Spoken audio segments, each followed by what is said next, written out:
The breaking news today, not only Hillary Clinton naming Tim Kaine, but also an attack in Germany. German authorities at this hour are now releasing new information about today's shooting rampage.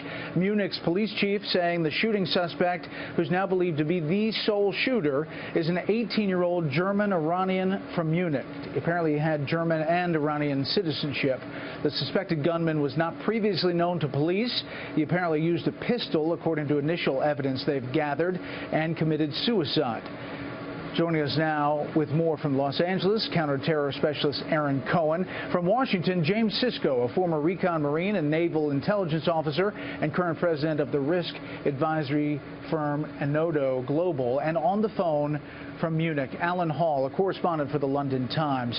Alan, first to you. You know, first they were looking for what seemed like three men with long guns, and we've seen that here in a number of incidents where these tragic mass killings end up being one gunman. Now things are a lot more calm in Munich?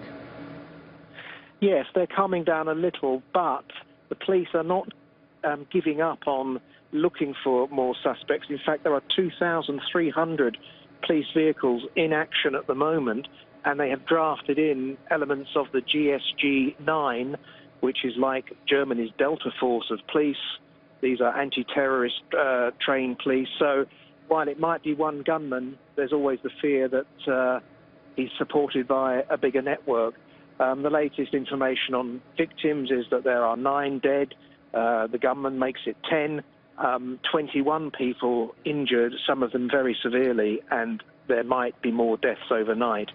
As I say, the city has returned to somewhat more of normal, but the underground will not start running for another couple of hours, and the night buses are still not running. But the initial panic that gripped this city, because you know the attack came just days after a 17-year-old Afghani refugee attacked 5 people on a train with an axe and a knife.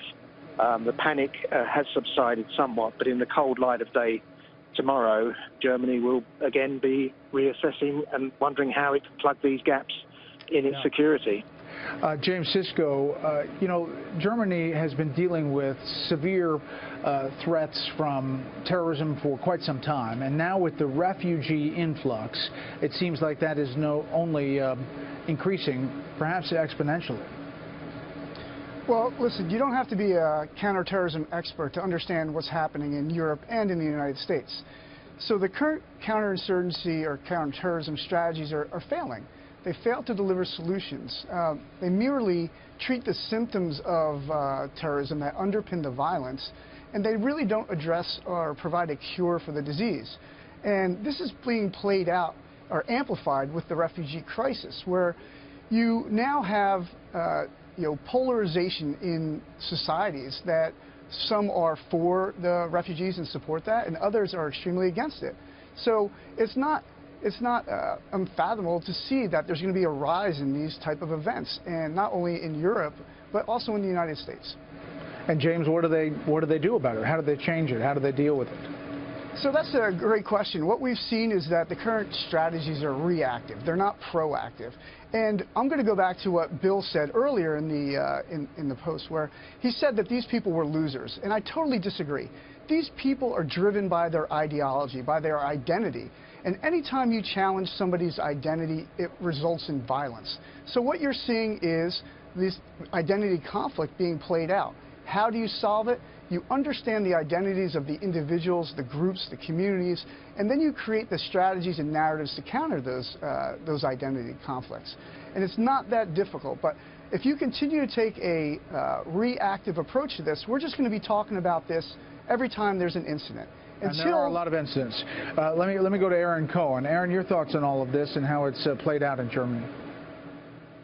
Well, Brett, I'll tell you what we're seeing here is a colossal security failure that I believe starts systematically from Chancellor Merkel. And in September of 2015, she let in, within a period of 6 weeks, 40 to 60,000 undocumented Syrian and Iraqi immigrants, and it is now bolstered up to about 1.5 million undocumented total immigrants now, and that's just in Berlin alone. And let me say this, Berlin and Germany is one of the most active intelligence hotbeds in the world right now. Israel, our CIA, MI6, MI5, working fervorously because of the 1.5 million plus immigrants that have been allowed into Germany with no prior background history. And I'll tell you, the only security scrutiny they went through was literally a fingerprint and a photo, and it's from my intelligence sources that I'm hearing that those immigrants, portions of them were able to get off trains and able to duck out of the actual transition process and literally disappear into the limelight. So this is a colossal security failure, and I think it's looming over the black cloud of World War II, and I think the Germans are ridden with guilt, and it's turned into this massive security failure that they need to start addressing from the immigration problem. They've had some success, Aaron. I mean, there was a big raid in 3 different cities where they took down a cell that they had been watching for some time, Dusseldorf apparently. But you're saying that there are a lot, big numbers of potential terrorists throughout that region. Yeah, Brett, I mean, we're crossing into probably coming up on 2 million poorly screened immigrants allowed into the country. I'll tell you, the country started off open arms with the immigrants. Merkel was looked at almost as a pariah, if you will. The country is quickly changing its beat right now. The reason why is because there's certain neighborhoods in Germany where Germans don't even want to go into, and the reason why is because they're not covered. These are regular Germans as opposed to, you know, stricter Muslims, and so Germany is a big problem right now. And if they don't start to look at Sweden's situation in terms of how they plugged and closed the borders, Germany is going to continue to see this type of violence playing out in the streets like we have in France. Well, gentlemen, thank you very much.